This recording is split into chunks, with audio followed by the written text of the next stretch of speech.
दोस्तों, स्वागत है आपका क्रिएटर दुबे जी पर। अगर आप चैनल पर नए हैं तो चैनल को सब्सक्राइब करें और बेल आइकन दबाना न भूलें ताकि आप रोमांचक कहानियों का आनंद ले सकें। तो चलो दोस्तों, स्टार्ट करते हैं वीडियो। बहुत समय पहले की बात है। उज्जैनी नगरी के प्रतापी राजा विक्रमादित्य अपने न्याय, पराक्रम और बुद्धिमानी के लिए प्रसिद्ध थे। उनकी सिंहासन पर बैठने की कहानी कई वर्षों तक एक रहस्य बनी रही। यह सिंहासन केवल विक्रमादित्य जैसे महान राजा के योग्य था जिसे देवी ने आशीर्वाद दिया था। इस सिंहासन की 32 पुतलियां थीं, जिनमें से हर एक अपनी कहानी सुनाती थी। आज हम जानेंगे उस महान सिंहासन की पहली पुतली रत्नमंजरी की कहानी।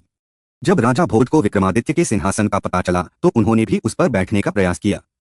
लेकिन जैसे ही वे सिंहासन के करीब पहुंचे, एक एक करके सभी पुतलियां जीवित हो उठीं। रत्नमंजरी नामक पहली पुतली ने राजा भोज को रोकते हुए कहा, हे राजन, यदि आप इस सिंहासन पर बैठने का प्रयास कर रहे हैं तो पहले आपको विक्रमादित्य जैसे गुणों को समझना होगा। सुनो, मैं तुम्हें उनकी एक अद्भुत कहानी सुनाती हूँ।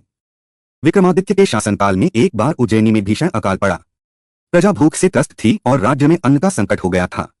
राजा विक्रमादित्य ने अपनी सारी संपत्ति, यहाँ तक कि अपना राजमुकुट और सिंहासन तक बेचकर प्रजा के लिए अन्न की व्यवस्था की, परंतु यह भी पर्याप्त नहीं था। तभी राजा ने निश्चय किया कि वे स्वयं अन्न प्राप्त करने के लिए वन की ओर प्रस्थान करेंगे। वन में पहुंचकर विक्रमादित्य को एक तपस्वी मिले। तपस्वी ने राजा की दानशीलता से प्रभावित होकर उन्हें एक चमत्कारी थैली दी। उस थैली में जो भी रखा जाता वह कभी समाप्त नहीं होता। राजा ने उस थैली को अपने राज्य में लाकर अन्न भरकर प्रजा को वितरित किया और इस प्रकार उन्होंने अपने राज्य को अकाल से बचा लिया। रत्नमंजरी ने राजा भोज से कहा, हे राजन, इस सिंहासन पर बैठने का हक केवल उसी का है जो विक्रमादित्य जैसे महान दानवीर और प्रजावत्सल हो। यदि तुम में वह गुण है तो ही तुम इस सिंहासन पर बैठ सकते हो। राजा भोज ने विनम्रतापूर्वक उस पुतली की बात सुनी और सोचा कि क्या वे वास्तव में विक्रमादित्य जैसे महान हैं। रत्नमंजरी की कहानी ने राजा भोज को गहन आत्मचिंतन में डाल दिया। इस प्रकार विक्रमादित्य की सिंहासन 32 की पहली पुतली ने राजा भोज को उनकी महानता का परिचय दिया। राजा भोज ने यह समझ लिया कि विक्रमादित्य जैसा बनना आसान नहीं है। उन्होंने निश्चय किया कि वे विक्रमादित्य के गुणों को आत्मसात करने का प्रयास करेंगे।